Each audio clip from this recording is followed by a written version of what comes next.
Do you remember the free Shark Navigator, Shark Lift-Away, Shark NV801 that we got from Mr. James, looking pretty disgusting? Well, here she is now, all done, ready to show you how it came up, how it works now, and what we had to buy to get it looking and performing like this. Let's have a look.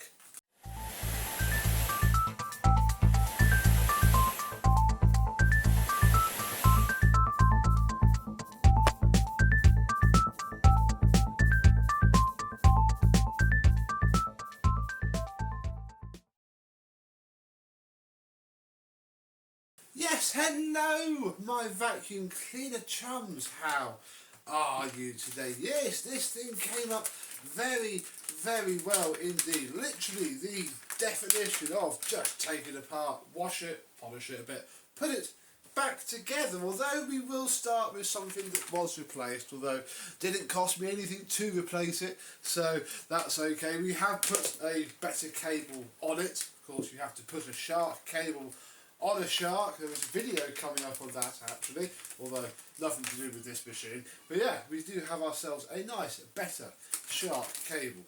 This hose thing sometimes wants to do its job. Like now it's okay, but you know, tomorrow you could breathe near it and it'll just fall off. It's not terribly strong, of course.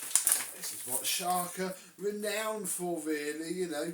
Plastic wearing thin, wearing off. Luckily the one seems to be okay, and I didn't wash this, I just cleaned it all externally like that. You can again take out all of the handle ends, strip the wires out. You have to cut 3, I think, in the handle, and then yeah, you can tape them up to the hose and put the hose through the washing machine. But we didn't need to do that here because I'm not going to sell this for a lot of money because it is a little bit bashed up. This was a more just because we can rather than because you should. Wand looking very well. Again, just wiped it down.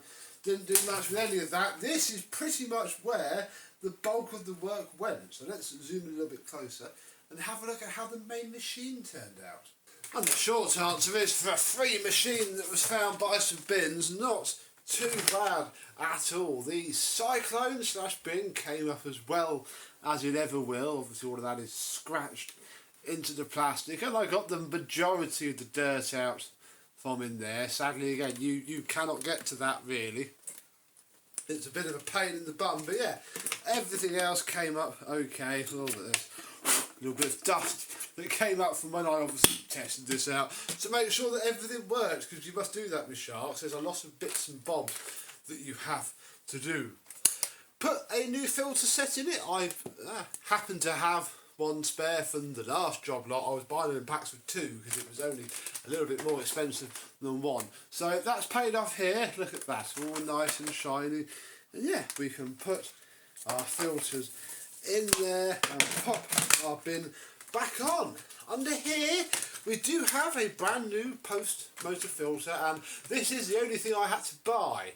I didn't actually have to buy it, I found one, and this is it. The other one came in the post yesterday and I just left it in the envelope because, you know what, it's never a bad thing to have a spare Shark post motor filter lying around. I've still got some more spare pre, so you know what, we got another machine in the bag ready for when it comes in. Here are its small tools. This crevice tool isn't the original legitimate one for it. Mr. James did confirm that to me at least. And now we can look at the floor head, which was arguably the worst bit, and you know, I'll temper your expectations now. It's still not fantastic, but you know, it came up alright enough. Front roller washed up very well. That's not a new roller, that's just cleaned. I've sort of super glued those bits into place, and yeah, literally just a wash, clean up and a bit of a run, which fluffed out the brush roll very nicely indeed. Our floor head is very, very nice indeed, and yeah, the whole machine has come up very well. This is the thing with Sharks, they get very filthy very easily, or rather the typical Shark owner gets them very filthy very quickly because they're clueless, feckless idiots who do not do any maintenance, but they generally recover quite well, as long as they're not physically broken. If they're physically broken, that's a pain in the bum, because then you have to buy a specific coloured part, should you want. But it's all very well and good saying how lovely it looks. Click. Let's get it plugged in and see how well it works.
Well, that wasn't too bad at all. The roller head is making a little bit of a noise, but to be honest, with the life it's had, I can probably forgive it. Has it picked up any dirt? Yes, actually, it has. A nice big wodge of dust from the rug. This is the first time I cleaned this rug with a Shark Duo Clean, and unfortunately it had a habit of flicking the bits up and then not picking it up in the same pass. You had to keep going, backwards and forwards. But it got there. Our filter is already, that's not too bad actually, I'll give myself that.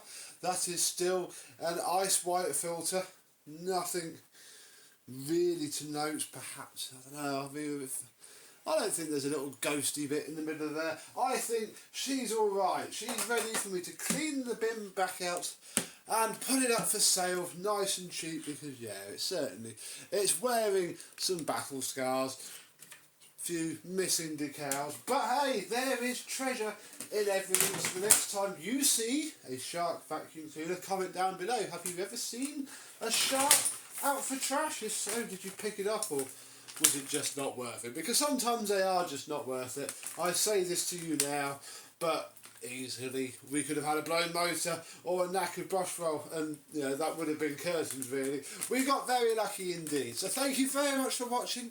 I hope you've enjoyed, and I and other Shark stuff will see you soon. Bye bye.